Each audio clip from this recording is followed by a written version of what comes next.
Spencer's long-awaited return to Montana isn't the triumphant homecoming he dreamed of, it's a brutal reckoning.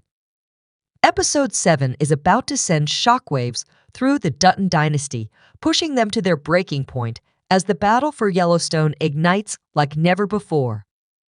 With only 2 episodes left, the tension is unbearable. The betrayals cut deeper, and alliances are crumbling. Someone won't make it out alive. The war that's been simmering since the very beginning has erupted into full-scale chaos, more ruthless, more relentless, and more blood-soaked than anyone dared imagine. Brace yourself, this might just be the most explosive episode of 1923 yet. So let's break it all down. After the intense shootout at the Yellowstone Ranch in the previous episode, the Duttons are picking up the pieces literally and figuratively. Jacob survived, thank goodness, but the ranch suffered serious damage. The attack from Donald's men was just the beginning, though. What's coming next is going to make that shootout look like child's play. As I predicted last week, a Dutton family member did fall during the attack. Though many of you guessed it would be Jack or Elizabeth, it was actually one of the ranch hands who has been with the family since season 1. His death has sparked something in Jacob that we haven't seen before: pure, unfiltered rage. Jacob is done playing fair. He knows Donald won't stop until the Dutton Ranch is his, so he's preparing for all-out war. The rules no longer matter. But let's talk about Spencer and Tiana, an unlikely alliance born from desperation and survival. After their shocking encounter in the last episode, Spencer, still determined to reach his family, has taken Tiana under his protection. It's a gripping dynamic, 2 souls running from their demons, but for vastly different reasons. Spencer is charging toward his destiny, his home, his family, Montana, while Tiana is fleeing the horrors of her past, with that relentless priest closing in on her trail. Their bond is tense, yet deeply respectful, forged in the fire of hardship and survival. Episode 7 is a game-changer. Spencer can almost taste the Yellowstone air, but danger is multiplying with every step. The priest hunting Tiana has rallied reinforcements, and they're closing in fast. Then comes the moment cornered in an abandoned barn with nowhere to run. What Spencer does next is nothing short of jaw-dropping. It's the most ruthless, most primal we've seen him since his days hunting in Africa. And it proves one thing: nothing will stop him from keeping his promise. Not the odds, not the enemies, and certainly not the blood he'll have to spill along the way. The title of Episode 7 isn't misleading. Spencer does save her, but the way he does it and the cost of that rescue will have lasting consequences for both of them. Tiana, who has been through unimaginable trauma already, witnesses a side of Spencer that even he didn't know existed. The real question is, will this rescue change their relationship or strengthen it? The answer might surprise you. Back at the ranch, Kara is holding things together as best she can. With Jacob focused solely on preparing for Donald's next attack, Kara has taken over the day-to-day operations of the ranch. She's also become a surrogate mother to Elizabeth, whose pregnancy is progressing but not without complications. The stress of the attack and Jack's increasing involvement in the ranch's defense has taken a toll on Elizabeth's health.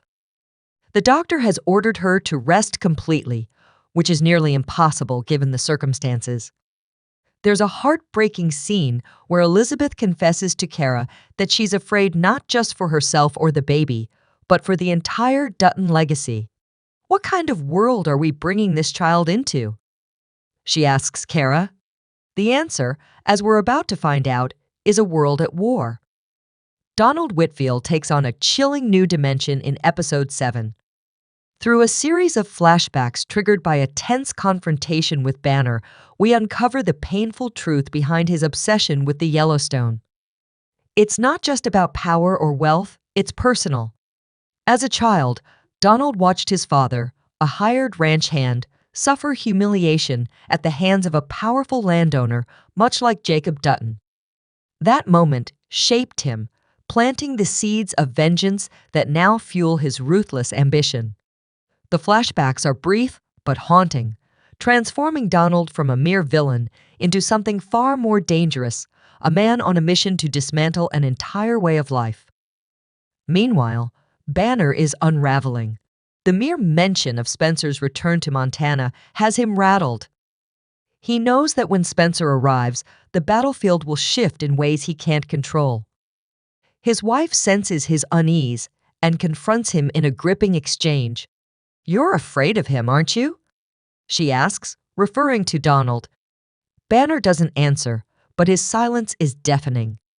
He's trapped in a deadly game, torn between helping Donald destroy the Duttons and risking becoming Donald's next victim. But then Banner makes a move no one sees coming. In a desperate bid to protect himself, he decides to find Spencer first. Not to kill him, Banner isn't quite that far gone, but to warn him about the storm waiting at the Yellowstone. It's a bold, risky play that reveals just how conflicted he truly is. The real question is, will Spencer believe a man who's only looking out for his own skin? Been trying to steal his family's land, or see it as a trap? Based on what we know about Spencer, I think we all know the answer to that. Speaking of Spencer, his journey with Tiana takes an unexpected turn when they run into a group of travelers heading to Wyoming. Among them is a familiar face from Spencer's past, a soldier he served with during the war. This reunion should be a happy one, but it quickly becomes clear that Spencer's old friend is hiding something. The way he keeps glancing at Tiana, the questions he asks about their destination, it all adds up to something suspicious. Spencer notices it too, and there's this incredible moment of tension where you can see him deciding whether to trust his old friend or follow his instincts. This decision leads to the most action-packed sequence of the episode. I won't spoil exactly what happens, but it involves a midnight escape, a stolen horse, and Spencer using every skill he learned in Africa to outmaneuver a group of men who turn out to be bounty hunters looking for Tiana. The chase sequence is filmed beautifully, with most of it taking place during a thunderstorm that both hinders and helps our duo. Lightning illuminates the landscape in brief, terrifying flashes, creating this incredible cat and mouse game where Spencer uses the darkness to his advantage. The storm isn't just raging in the sky, it's a full-blown fight for survival. Tiana is separated from Spencer in the chaos, and when two bounty hunters corner her, it seems like the end. But then comes the moment, the one that defines who Spencer Dutton truly is. What happens next is both breathtaking and brutal. This isn't a clean, heroic rescue, it's raw, messy, and costly. Spencer emerges victorious, but not unscathed. His wounds could jeopardize the rest of their journey, but something even more powerful comes out of it, an unbreakable bond between him and Tiana. They're no longer just travelers, they're survivors, bound by blood and battle. Meanwhile, at Yellowstone Ranch, the war has reached a boiling point. Jacob isn't waiting for the next attack, he's ready for it. The ranch has become a fortress, with every able-bodied man standing guard, rifles loaded, and lookouts posted on the ridgelines. At the center of it all is Jack, stepping up as a leader in ways that make Jacob both proud and uneasy. In a rare, quiet moment, Jacob pulls Jack aside, sharing wisdom earned through a lifetime of battle. The hardest part isn't the fighting, he tells him. It's living with what you've done afterward. It's a chilling truth, one that foreshadows the bloodshed ahead. But Donald Whitfield isn't launching a direct attack, he's playing an even more dangerous game. With a few well-placed bribes, he has a judge issue, a fraudulent order claiming the Duttons have defaulted on their property taxes. It's a lie, but it gives his men legal cover to march onto the ranch's land. Now Jacob faces an impossible choice: fight back and be labeled an outlaw, or comply and lose everything. The tension is gut-wrenching when the sheriff arrives with the order. He doesn't want to do this, you can see it in his eyes, but he's terrified of Whitfield's reach. Just when it seems like the Duttons have no way out, Kara proves why she's the sharpest mind in the family. She offers a bold alternative, comply, but only for now. Jack will ride to the county seat and fight the false claims before it's too late. But this plan comes at a cost. Jack will be riding straight into enemy territory, where Donald's men are waiting. The goodbye between Jack and Elizabeth is nothing short of heartbreaking.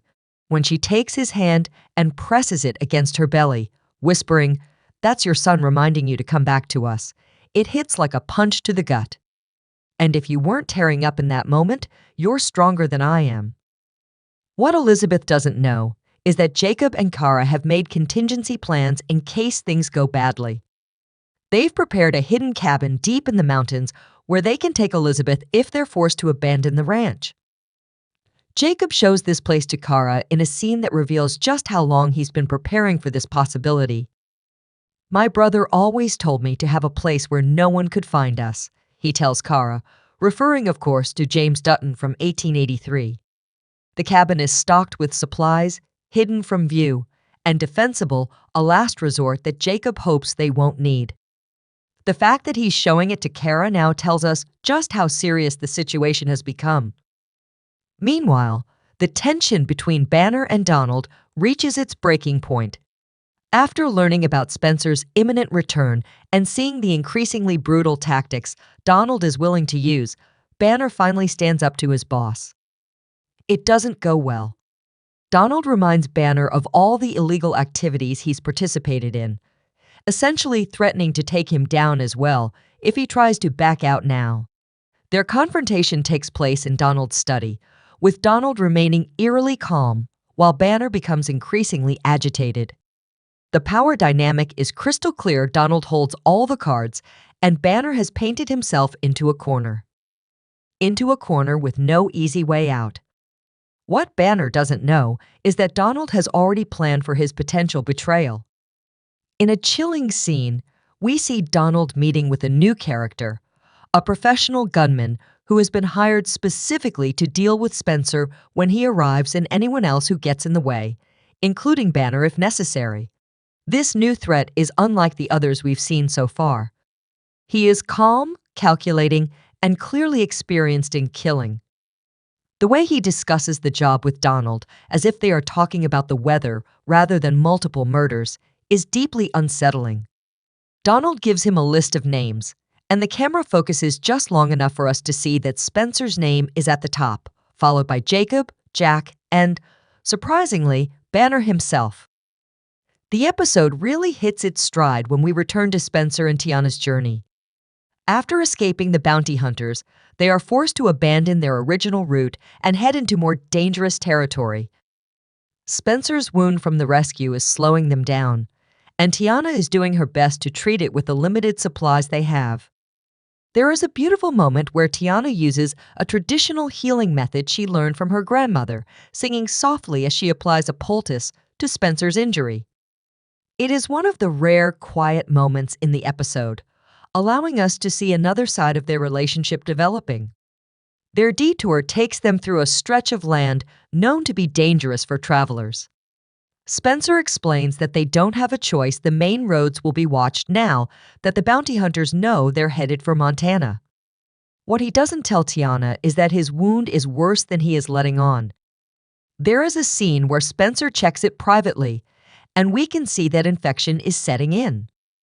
The determination on his face when he covers it back up tells us everything he is going to get Tiana to safety and himself home to Montana, no matter the personal cost. The land they traverse isn't just a backdrop, it's a relentless force shaping their journey. Harsh and unforgiving, yet breathtakingly beautiful, it tests them at every turn. Food is scarce, water even scarcer, and the weather refuses to show mercy.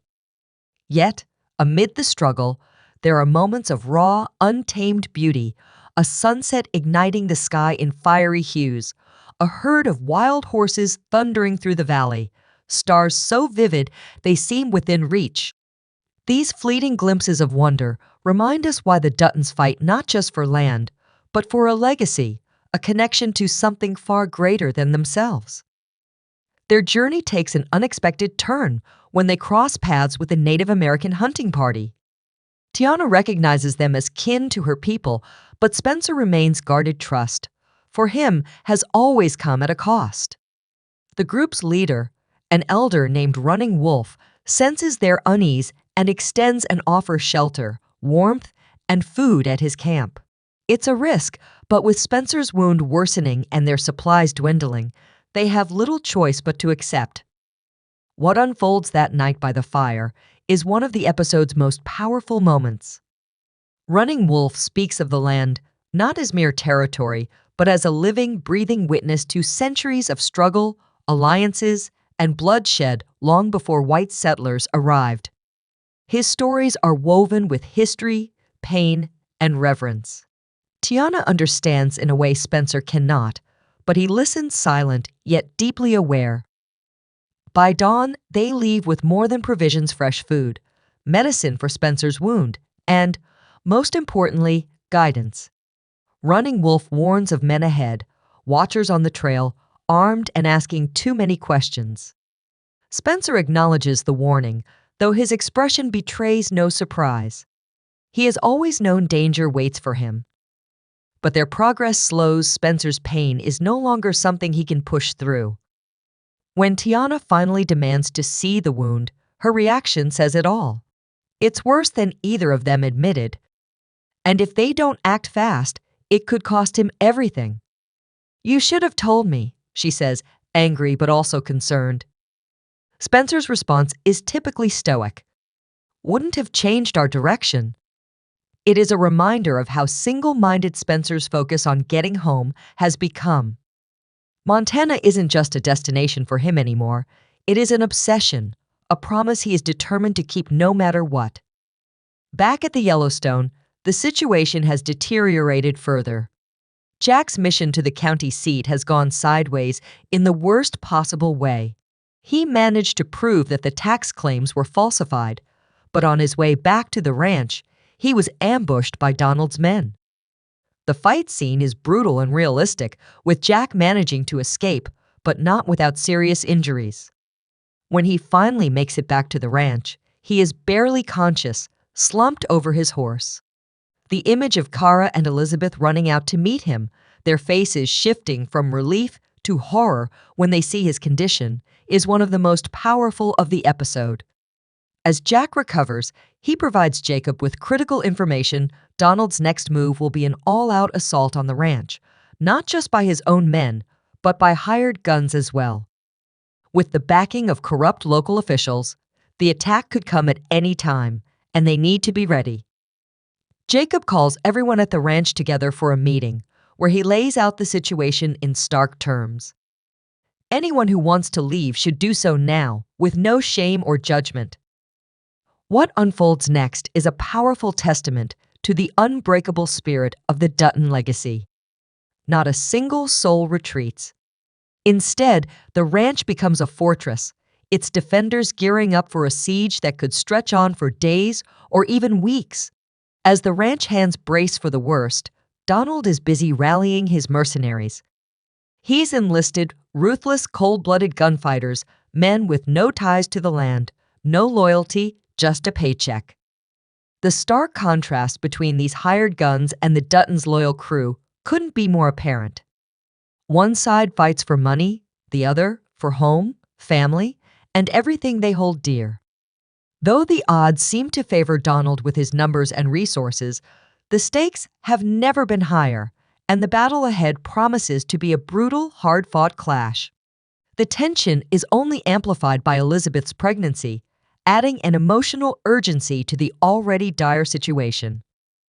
The doctor's warning to Kara about Elizabeth's stress is a silent ticking clock if things don't calm. Elizabeth risks losing the baby. With the ranch's future in peril and the Dutton legacy hanging in the balance, Kara knows she must make a difficult choice. Her solution? Move Elizabeth to the secluded cabin Jacob once showed her. At first, Elizabeth refuses, unwilling to leave Jack, especially after his injury. But Jack, ever the protector, insists, "Our child comes first." Reluctantly, Elizabeth agrees. The journey to the cabin is shrouded in darkness, each passing moment brimming with tension. As Kara and the two trusted ranch hands guide Elizabeth through the forest, the ever-looming threat of danger creeps with every shadow. When they finally reach the cabin, Elizabeth's heart-wrenching plea for Kara to bring Jack to her when he's able to travel carries the weight of a promise that may never be fulfilled. As Kara rides back to the ranch, alone in the night, the shadow of what's to come looms large. The Duttons may have to sacrifice more than they've ever imagined to protect everything they've built. Meanwhile, Banner has made his decision. Unable to directly betray Donald, but unwilling to continue helping him destroy the Duttons, he chooses a third path. He's going to warn Spencer about the gunman Donald has hired. This means undertaking a dangerous journey himself, trying to intercept Spencer before he reaches Montana. Banner leaves in the middle of the night, telling his wife only that he has business to attend to. The look she gives him suggests she knows more than she's saying, but she doesn't try to stop him.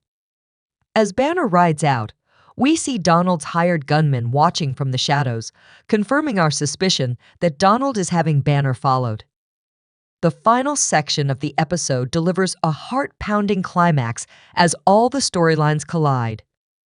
Spencer and Tiana, guided by Running Wolf's cryptic directions, expertly avoid the main trails, inching closer to the Montana border.